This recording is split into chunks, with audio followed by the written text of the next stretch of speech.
Bayern Munich 4, Stuttgart 0. Janusz, you can choose where we start. Lewandowski with a hat-trick or Alphonso Davies sent off after 12 minutes?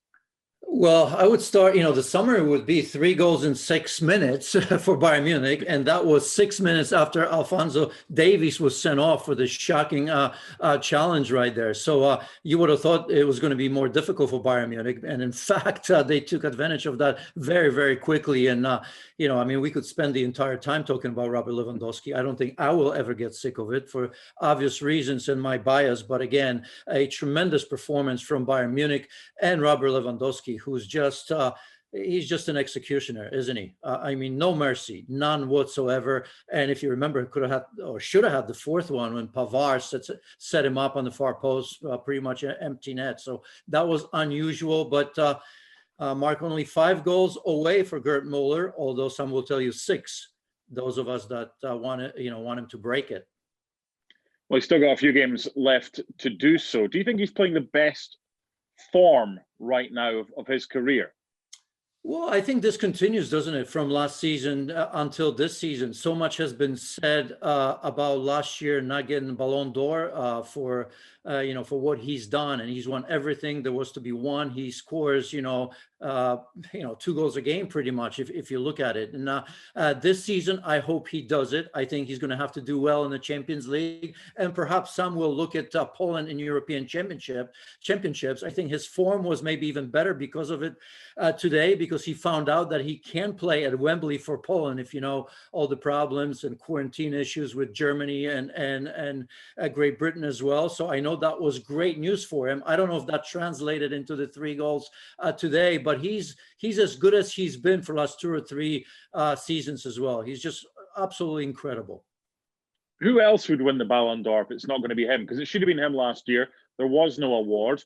There isn't anyone playing better than him, is there? Yeah, I don't think you will find an argument other than the fact that many will look at, at a player and his season as a whole, not just for club, but for country. I can understand that. Although for Robert Lewandowski, I think it'll always be a push. It's not like Poland are going to win European championships. I think if he scores goals, I think that will help him. But anyway, this is a side. All that matters is that he's scoring goals for Bayern Munich at the right time. And this is a Bayern Munich team that by now would have been champions. It's a little bit different this season. They haven't been at their best defensively. They're fixing that a little bit.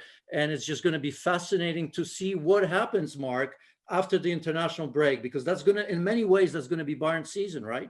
I think on the 3rd of April, they have RB Leipzig. That's a big one, of course. And 3 days later, Bayern Munich against Paris Saint-Germain. So a repeat of last year's final and a massive game for them. Okay, let's rewind. 12th minute, Alphonso Davies given a yellow, then VAR had a look. That was a deserved red card because the replay didn't do him any favors, did it? Oh, yeah. I don't think you can question that. I saw it at first. Sometimes you do need that look because the game happens so fast and you don't really think about it. Maybe you're distracted. It was really, really bad tackle, which presents Bayern Munich with many problems, right? Because Jerome Boateng got himself booked, so he will not be able to play against Leipzig as well in that game. Luca Hernandez, think about it. For Alphonso Davies, I think he would have played in those games, Leipzig and Paris Saint-Germain. Right now, because he will not play against Leipzig, I wonder if this is a big, big chance for Luca Hernandez to feature in the 2, arguably most important games of the season thus far. And finally, let's talk Champions League following that draw.